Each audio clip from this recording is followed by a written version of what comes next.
Hello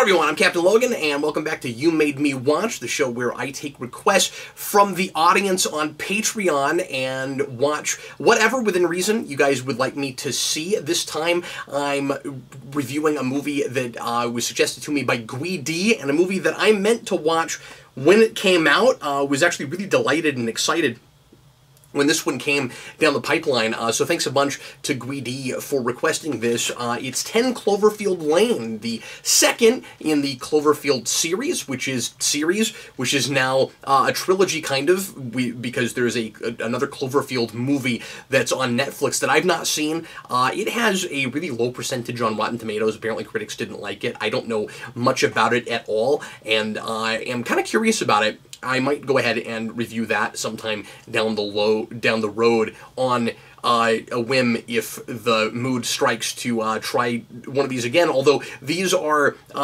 these first two movies are nothing like each other. They don't have except for suspense and thriller. They're sort of in the same category of movie to a degree, but there's very little that they have in common, except for the fact that they're anthology movies that may have like one particular idea and motif that they both share. Maybe. I'll talk about that a little bit later, because I want to say right up front, I will spoil things for this movie, so I'll go ahead and talk a little bit briefly just about how I felt about this, and then I'll do total massive spoilers, because I'm really recommending this. I liked this a lot, and if you still haven't gotten around to watching this movie, whether or not you like the original Cloverfield, that's immaterial. Again, very, very different things. This is certainly, almost like clearly, certainly, in my humble opinion, the superior movie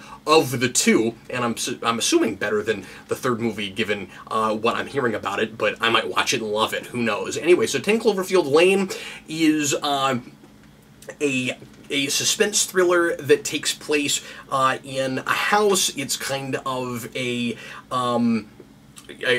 like people are trapped together who don't want to be together kind of movie. It's kind of a claustrophobic horror film to some degree, about a mysterious guy who may or may not have kidnapped this girl a la Misery, although not because she's famous and he's enamored with her or anything.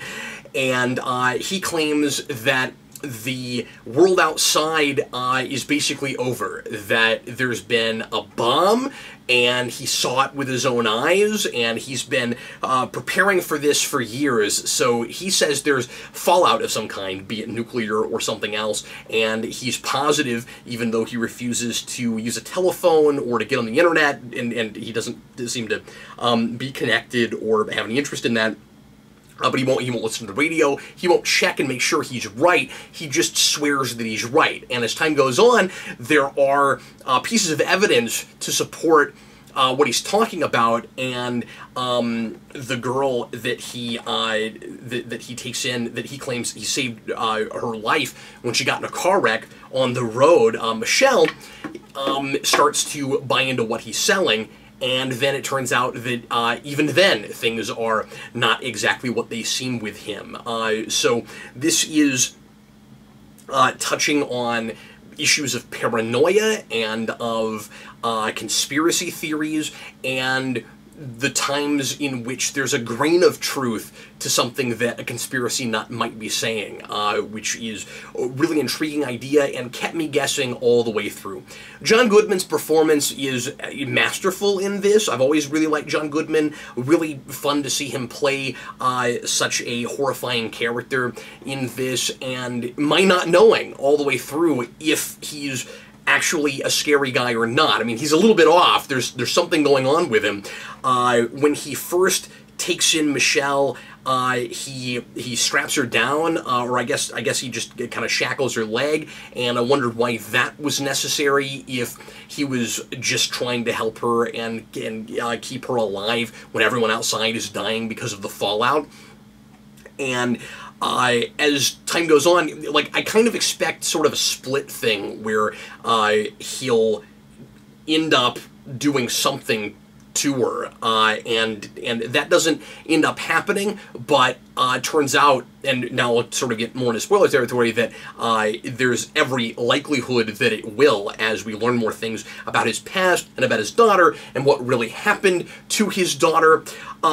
This is kind of a closed room, or I guess closed house drama. It takes place in a really small space. This is a famously inexpensive film. I think this was like $10 million, $8 to $10 million budget, and it did really well at the box office. This was a sleeper thing where the producers of this movie didn't let anybody know about it until kind of the 11th hour, and all of a sudden, oh wow, there's another movie with Cloverfield in the title. Wonder what that's about. And it was kind of fun not even knowing that this was being made, and then suddenly it drops on us, and it's not trying to cash in on the original at all. It's completely original piece of its own, and the main thing it has in common with Cloverfield, as far as the marketing goes, is unconventional marketing. So Cloverfield did some really interesting viral marketing, and it was, famously wouldn't let us know too much about it before we went to the theater and we saw it. This movie is not a found footage film. It's not shot from first-person POV at all. It's a really traditional movie, and it's structured like a traditional movie. This isn't just a horror film or a like a standard slasher movie, because we do kind of have a slasher type villain by the end in John Goodman's character, who is who ultimately does come after the protagonist and does, again, spoiler alert, end up killing the other guy that's in the house.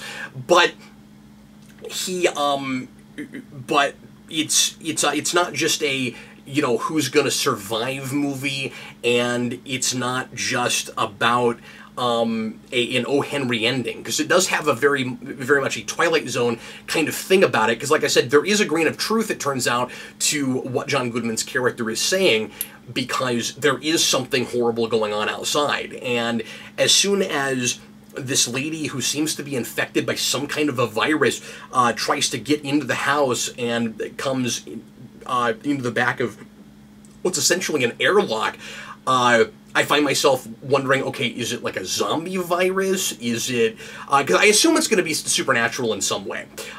You're not going to surprise me with that after the first Cloverfield movie was about a giant monster, and everybody is going into this expecting it to either connect to that in some way, so maybe this has something to do with that monster, or whatever is going on outside is going to be supernatural, or at least not something that is present on Earth right now, and that is exactly what we end up having. And so I don't know how he knows John Goodman's character. I don't know Howard. I don't know how he knows what he knows, because he has all these what sound like ridiculous theories about things, and he's built this bunker in his house, and he's thought of everything, and of course, he's hoarded all this food for 2 or 3 years, and he's got his own air filtration system, and he's got this this horrifying acid that can eat through anything,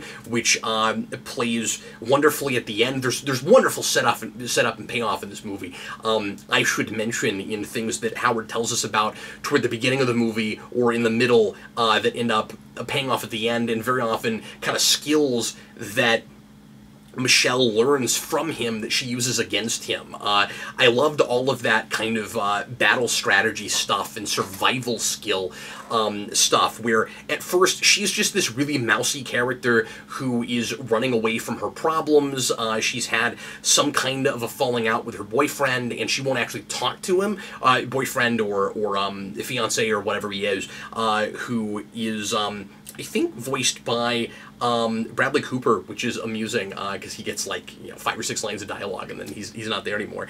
I'm pretty sure that's the Bradley Cooper credit. But anyway, so she doesn't have really any practical skills initially, and she develops these things as the movie goes along, and she's maybe, I wouldn't call her naive, because she doesn't trust Howard, but as soon as there's a little bit of evidence that he might be right, she does begin to trust him, and then again she starts to find out about his daughter, and that he very likely murdered her.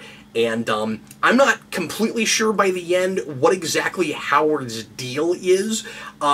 He's really paranoid, but I don't know why he killed his daughter. I don't know what that whole thing was about, and he doesn't seem to want to kill Michelle, but he goes after her when he thinks it's necessary, when he thinks that she's putting him in danger by wanting to leave the house. At the beginning, he's not. She tries to leave, and he doesn't try to kill her. He just locks her in her room and tries to make her understand why he's doing what he's doing. But he's also kind of narcissistic and really obsessed with praise. He really needs everyone who he thinks he's done right by and done good things for to acknowledge that, and presumably that has something to do with why he killed his daughter. I'm not sure that it's even really a problem that we don't fully get his past, but again, it's sort of like the woman in Misery, where there is this kind of mysterious dark past that we don't completely patch together by the end. So I kind of trailed off talking about background and Howard's motivations and things, but by the end of the movie, she ends up getting out of the house after Howard has murdered the other guy that's there with them, who actually helped Howard to build the place in the first place. And I really like that. I like that we don't have, like, he's a little bit eccentric and off himself, but he's not mad, and there's no question as to his sanity, and I appreciate that. I'm glad that she's not in this house with these two kind of deranged lunatics. He takes on that project for money and because he thinks it's interesting, and then again it turns out that maybe Howard was right about some of this stuff, and so he forces himself into this place, which is kind of interesting because of his prevailing character traits, or his, I should say, his prevailing character trait, that he stays in one place all the time, and it feels safe in what he says, like the 40-mile radius that he's always lived in his life. But it's also kind of a reflection of that main character motivation where he likes to be still, he likes to be in one place, and that gets him into trouble throughout his life. And he's got this really sad, tragic background where he had a chance to have a full-ride scholarship for track at a college, and he had a bus ticket and he was all ready to go, and he was just too scared to leave, and so he never went, and the buses kept passing him by, and he didn't really do what he feels like he should have done with his life, and so he has regrets. And conversely, Michelle has regrets for the opposite reason. She always runs away from her problems, and I thought that kind of those mirroring characters were really interesting. And again, it's really sad when he gets killed. Howard gets really paranoid and thinks that they're planning something against him, which they are. They're trying to get the gun away from him, and they want to tie him up and then get out of the house and find out what's really going on. And he ends up using that acid, and he shoots him right in front of Michelle, which is one of the most intense scenes, and I think it's really well written, where... What is that guy's name? Because I keep just calling him that guy. I'm forgetting. It's Emmett, and Emmett is, and he's not at all like Emmett in the Lego Movie, except that maybe his I was gonna say maybe his ambitions are not so grand, but I guess at one time they were, and he just didn't go for them. But anyway, I'm trying to figure out how he's like a Lego guy. Whatever. Anyway, so Emmett apologizes when Howard figures out that they're planning something, and he doesn't know what it is, but this movie is really smart in making this really paranoid guy who is paying very close attention to detail it does a really good job of not making him stupid to make the plot work, and he does start to trust them more when they're trusting him, and so he lets his guard down a little bit, but never to the point where they're able to get away with too much. And I think that's really smart writing, and it keeps me on my toes the whole movie, because I keep expecting them to I keep expecting him to figure out what they're doing, and he never gives them an inch, and that's really great. And so he shoots him. Howard shoots him right in front of her, and then burns his body up with the acid bath. And so now we have this great device where we're waiting to see how the acid bath is used throughout the rest of the movie and whether or not he'll get her with it. And we have kind of a two-faced thing with him where she ends up getting the upper hand and getting him in the acid bath, and that's great. I don't usually get into, I mean, it's horrifying, but it's great. I don't usually get into this much detail with a movie like this. It's a pretty simple film and a pretty simple premise, and it's very much a character piece, so it's easy for me to kind of sink my teeth into it. Way back several minutes ago, I was talking about how it's not just a horror movie or a standard Twilight Zone episode. It is a character piece. There is an arc here for Michelle, and Eric and I had an argument about this the other day. He's not seen this since the theater, but after I watched it, I talked to him a little bit, and Eric said that he doesn't care for the end of the movie because he thinks it's a little bit too on the nose that she gets in the car finally after she deals with the aliens. Yeah, it turns out it's aliens. And she and she's driving down the highway, and she turns on the radio, and the radio says, the person on the radio says, we're fighting them back and we're winning, but we need help in this particular city where there is wounded, and we've been able to like set up a makeshift hospital or whatever, and if you have any skills, please come here, and if and otherwise, if you just want to escape, go to this place where we've managed to run off the aliens and it's safe there. And Eric thought it was a little bit too on the nose. He says that it's like you. It's like the person comes on the radio and says, if anybody's gone through a character arc, come here.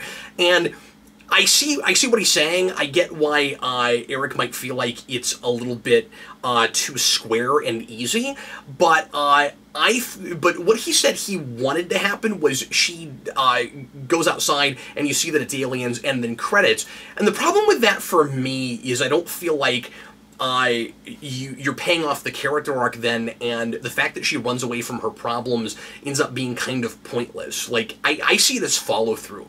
And again, maybe it's a little bit too square, but it is the resolution of that character arc, and that's the story they're trying to, they want to tell. Like, it's not just the O. Henry ending, it's not just, oh, look, it's aliens, it's... Like that's a big part of it. That is kind of the M. Night Shyamalan bit of it. But then I guess that's the thing that it ends up maybe having in common with Cloverfield, is that these things have something to do with some kind of extraterrestrial monster. But you don't realize that there's a larger thing at play until the end. You think it's just a virus or something like the Mist or something. And so then... So to just leave it off that way, oh, it's aliens, or she beats the aliens and then she just goes down the road, I don't think I would really resolve that character arc. Like she hasn't really had an opportunity for change the whole movie. You're seeing her change gradually for the sake of survival, like she's forced to. There's nowhere for her to run to. So again, character trait that that's established at the beginning that gets her into trouble is this person keeps running away from everything, and we want to know how this story, how going through